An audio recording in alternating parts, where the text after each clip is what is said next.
প্রিয় ভাই, এখন আসি আমরা অজুতে কি ভুলগুলো আমাদের এমন হয় যেগুলোর কারণে আমাদের অজুর পূর্ণতা নষ্ট হতে পারে। তার ভিতরে 1 নম্বরের ভুল হলো, যেটি আমাদের হয়ে থাকে অজুর ক্ষেত্রে অনেকেরই, সেটা হলো বিসমিল্লাহ পাঠ না করা। অজুর শুরুতে কি পাঠ করতে হয়? বিসমিল্লাহ। আপনি যখন হাত ধুয়ে অজু শুরু করবেন, 2 হাতের কবজি 2 হাতে অজু শুরু করবেন না, প্রথম কাজ, তার আগে আপনি কি করবেন? বিসমিল্লাহ। বিসমিল্লাহ বলে হাত ধুয়ে তারপর অজু শুরু করবেন। বহু লোক আছি আমরা অজুখানায় ওই গল্প করতেছি, আড্ডা মারতেছি, কথাবার্তা বলতেছি, বলতে বলতে অজু শুরু করে দিছি। তাহলে বিসমিল্লাহ কখন পড়তেছি? বিসমিল্লাহটা অনেক সময় অমনোযোগিতার কারণে, অবহেলার কারণে, অন্যমনস্কতার কারণে বিসমিল্লাহটা অনেক সময় আমরা বলতে ভুলে যাই।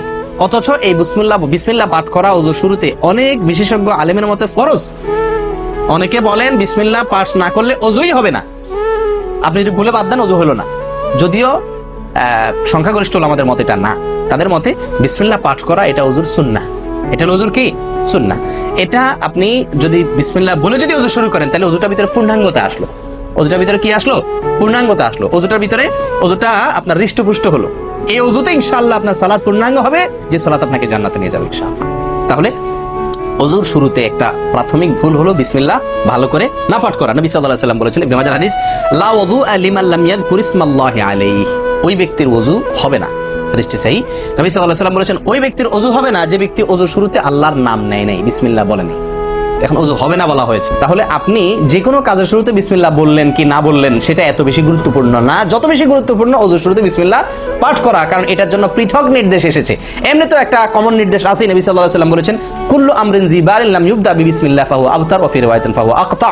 যে কোনো গুরুত্বপূর্ণ কাজ আল্লাহর নাম দিয়ে শুরু না করলে সেটা অপূর্ণাঙ্গ থাকে, কাজটা অর্ধেক থাকে, অর্ধেকা থাকে, অপূর্ণাঙ্গ থাকে, পূর্ণাঙ্গতা আসে না যে কোনো ভালো কাজ। কিন্তু ওযুর বিষয়ে নবী সাল্লাল্লাহু আলাইহি ওয়াসাল্লামের আলাদা নির্দেশ আছে, ওযু হয় না এমন কথা তিনি বলেছেন। তাহলে বোঝা গেল ওযুর শুরুতে বিসমিল্লাহ পাঠের পরে আমাদের সাবধান হতে হবে। এখন একটা সমস্যা হলো, আমরা আজকাল বেশিরভাগ লোক ওযু করি হলো টয়লেটের মধ্যে, আর টয়লেটের মধ্যে আল্লাহর নাম নেওয়া নিষেধ, ঠিক না ঠিক? টয়লেটের মধ্যে আল্লাহর নাম নেওয়া নিষেধ, জায়েজ নাই। তাহলে আমাদের ওযু যদি টয়লেটে আপনার বাথরুমের ভেতরে যে কি করি ওযু করি, তাহলে আমি বিসমিল্লাহ বলতে পারবো না, কারণ আল্লাহর নাম নেওয়া বাথরুমে নিষেধ, টয়লেটে নিষেধ। আবার বিসমিল্লাহ না বললে আমার ওযুটাও পূর্ণাঙ্গ হচ্ছে না, তাহলে আমি করবোটা কি? বলেন, সমাধানের পথ কি? কি করব? কি নিষেধাজ্ঞা অমান্য করে বিসমিল্লাহ বলবো, নাকি আপনার বিসমিল্লাহ ছেড়ে দেবো? তাতে তো ওযু আবার পূর্ণাঙ্গ হবে না, দুইটাই সমস্যা না। এই জন্য উত্তম এবং সবচেয়ে ভালো হলো ওযুটা বাহির করার চেষ্টা করবেন। বেশিরভাগ জায়গাতে, সব জায়গাতে কম বেশ, বাথরুম টয়লেটের ভেতরে যদি বেসিন থাকে, তো বাইরেও টেপ বা বেসিনের ব্যবস্থা থাকে না? বিশেষ করে বাসা বাড়িতে অথবা অফিস আদালতে দেখা যায় যে ওই টয়লেটে অনেক সময় আমরা কি করে ফেলি, ওযু করে ফেলি। এটা উচিত না, এটা একটা ভুল আমাদের। ওযু আমরা করব বাহিরে। কেন? কারণ টয়লেটে ওযু করতে গেলে আল্লাহর নাম নিতে হচ্ছে, আর আল্লাহর নাম নেওয়া নিষেধ। আমি সেখানে আল্লাহর নাম নিতেও পারছি না, আর নাও নিতে পারছি না। যদি নেই তাহলে আল্লাহর নাম নিয়ে গুনাহ করছি টয়লেটে, আর যদি না নেই তাহলে আমার ওযুটা অপূর্ণাঙ্গ থেকে যাচ্ছে, ঠিক না ঠিক? এই জন্য আমরা উত্তম হলো ওযু করব কোথায়? বাইরে এসে যে কোনো টেপে। কথা কি বুঝাতে পারছি? বাইরে এসে একান্ত যদি কখনো আপনি বাধ্য হয়ে যান, বাইরে ভিড় নাই, ব্যবস্থা, সেটা ভিন্ন কথা। আর বাসা বাড়িতে যদি এরকম কোনো বাসা বাড়িতে যে বাইরে কোনো সিস্টেম নাই, আপনার নিজের বাসা না, আপনি ঠিক করতে পারতেছেন না, তো কমপক্ষে বেসিন এবং আপনার টয়লেটের কমোডের মাঝখানে কি দিব? একটা পর্দা বা ওয়াল কোনো কিছু দিয়ে নিব ইনশাআল্লাহ। কথা বুঝতে পারছি ভাই? আল্লাহ তাআলা আমাদের সকলকে এই বিষয়টি লক্ষ্য করার তৌফিক দান করেন। তাহলে ভাই আমরা বিসমিল্লাহ পাঠ করব ওযু শুরুতে, লক্ষ্য করব ইনশাআল্লাহ, যাতে করে ওযু শুরুতে বিসমিল্লাহ পাঠে ভুল না হয়। মনে থাকবে তো ইনশাআল্লাহ? আল্লাহ আমাদের তৌফিক দান করেন। দ্বিতীয় যে ভুলটি হয় ভাই, 199 জনের বলবো, তার চেয়ে বেশি হতে পারে, 1000-এর ভিতরে 10 জন মানুষের হয় কিনা আমার সন্দেহ আছে এই কাজটা সঠিকভাবে করতে পারি না। সেটা হলো ওযুর সময় মিসওয়াক করা। ওযুর সময় কি করা ভাই? মিসওয়াক করা। এটি এত গুরুত্বপূর্ণ সুন্নাত যে নবী সাল্লাল্লাহু আলাইহি ওয়াসাল্লাম বলেছেন, বুখারীর হাদিস, লাউলা আন আশুক্কা আলা উম্মতি লা আমারতুহুম বিসওয়াকি ইনদা কুল্লি ওযু। বুখারীর হাদিস। নবী সাল্লাল্লাহু আলাইহি ওয়াসাল্লাম বলেন, আমার উম্মতের জন্য যদি কঠিন না হতো, তাদের জন্য কষ্টের কারণ না হতো, তাহলে আমি তাদেরকে বাধ্যতামূলক করে দিতাম, ফরজ করে দিতাম কি? প্রত্যেক ওযুর সময় মিসওয়াক করা। প্রত্যেক ওযুর সময় মিসওয়াক করা, এটা বাধ্যতা করে দিতাম যদি তাদের কষ্টের কারণ বাধ্যতামূলক করে দিলে তখন এটা তাদের জন্য, প্রতি ওয়াক্তে মিসওয়াক করাটা তাদের জন্য বাধ্যতামূলক হয়ে গেলে এটা ছাড়া ওযু হতো না, তখন তারা বিপদে পড়ে যেত, বেশি কষ্ট হয়ে যেত। ওযুতে যদি এখন মনে করেন 10টা 15টা 20টা ফরজ নবী সাল্লাল্লাহু আলাইহি ওয়াসাল্লাম ঠিক করে দিন, তাহলে 20টা 15টা 20টা 25টা ফরজ আদায় করে ওযু করা একটু কষ্ট হয়ে যেত না? 5 বার দৈনিক একটু আমাদের জন্য ঝামেলা হয়ে যেত কিনা? নবী সাল্লাল্লাহু আলাইহি সাল্লাম সেদিকে লক্ষ্য করে আমাদেরকে কি করলেন না? সহজ করে দিলেন, অর্থাৎ ফরজ করলেন না। তার মানে কি করলেন?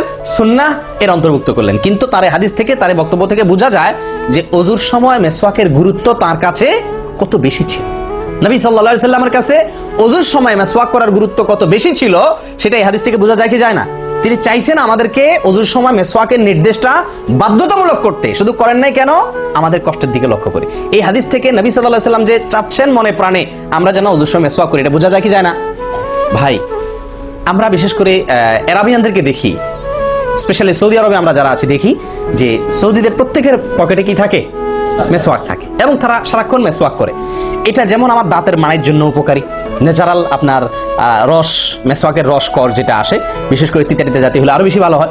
এটা আমাদের দাঁতের জন্য যেমন উপকার হয়, তেমনি ভাবে দাঁতকে পরিষ্কার রাখে, দবদবা রাখে, দুর্গন্ধ দূর করে, অনেক দুনিয়াবী উপকারিতা আছে।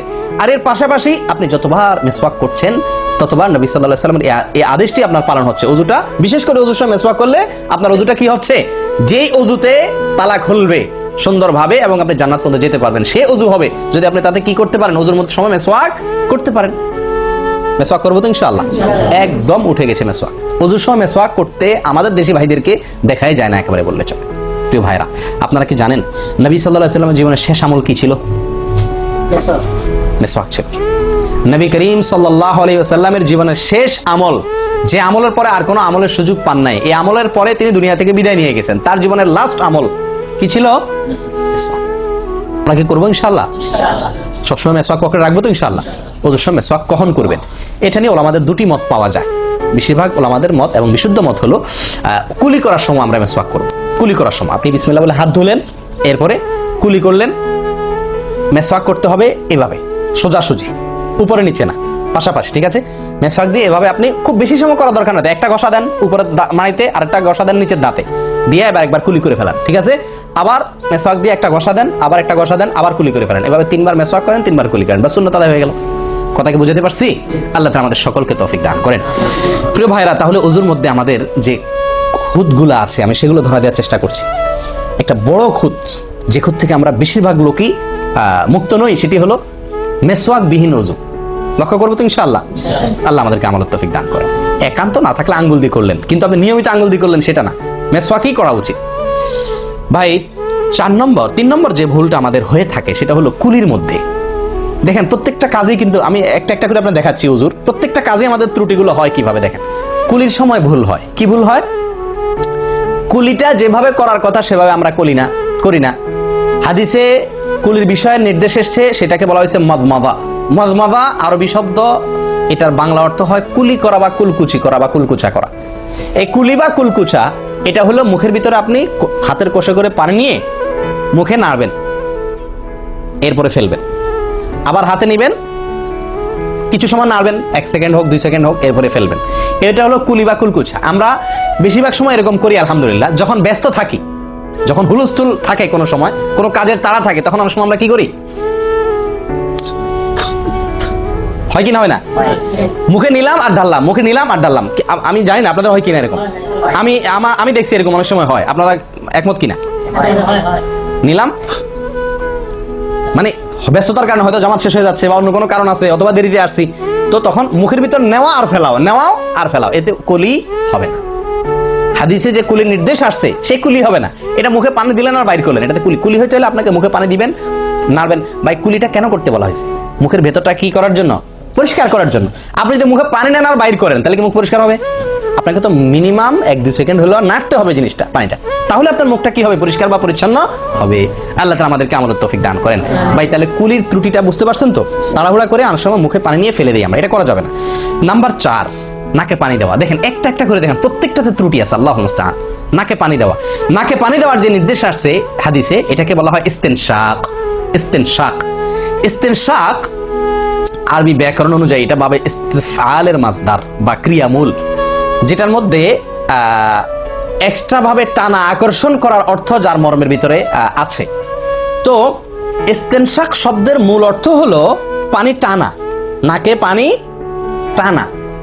আমরা নাকে পানি টানি না, দেইও না।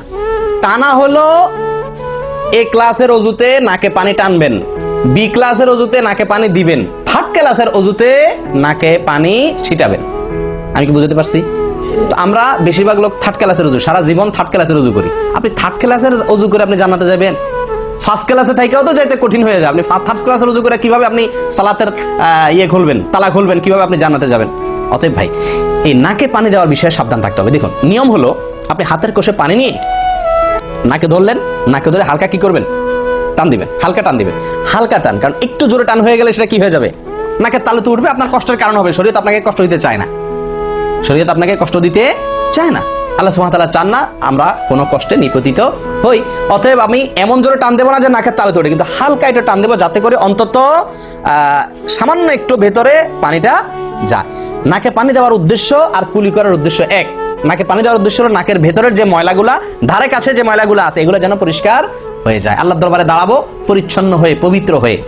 হ্যাঁ, এই জন্য নাকে পানি দেওয়ার নির্দেশ আছে। এখন আপনি যদি নাকে পানি কোষ নিয়ে ধরে একটু হালকা টান দেন, তাহলে ভিতরে কিছুটা পানি যাবে কি যাবে না? এটা আপনাকে করতে হবে। নাম্বার 2, এটা যদি আপনি করতে কষ্ট হয়, টান দিলে আপনি আস্তে টান দিলে উপরে উঠে যায়, তো দরকার নেই। তাহলে আপনি কি করেন? নাকে পানি দেন। নাকে পানি কিভাবে দিবেন? নাকটাকে অন্তত পানির মধ্যে কি করে রাখেন?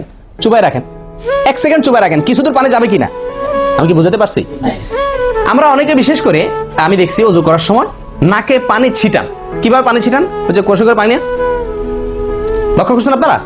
এভাবে নিয়ে এরকম মারে পানিটা, এরকম মারলে সেটা কি হলো? ছিটানো হলো। হাদিসে যে ইস্তেনশাকের কথা বলা হয়েছে সেটা হলো না। আপনি সারা জীবন ওযু করলেন, অথচ আপনার কখনো নাকে পানি দেওয়ার সুন্নাহটি আদায় হলো না। সারা জীবন আজীবন আপনার ওযুটি হয়ে গেল সুন্নাহ ছাড়া। আমি কি বুঝতে পারছি? অতি প্রিয় ভাই বন্ধুগণ, এই বিষয়টা খুব লক্ষ্য রাখতে হবে যে নাকে পানি দেওয়ার ক্ষেত্রে আমাদের ত্রুটি হয়, পানিটা ভেতরে যায় না। অনেক সময় আমরা ছিটা দেই, বা অনেক সময় দিলেও কোনো রকম দিয়েই ছেড়ে দিই। দিয়ে ছেড়ে দিলে তো হবে না, আপনার ভেতরে অন্তত যতদূর সম্ভব ততদূর পানিটা, নরম অংশটা তত নিতে হবে, আপনি উপরে উঠানোর দরকার নেই। আমি কি বুঝতে পারছি? এটা একটা ত্রুটি হয় ওযুর ক্ষেত্রে। দেখুন, ওযুটা পূর্ণাঙ্গভাবে কি হচ্ছে না, কতভাবে দেখেন, লক্ষ্য রাখবেন তো ইনশাআল্লাহ। আল্লাহ আমাদেরকে সকলকে আমলের তৌফিক দান করেন।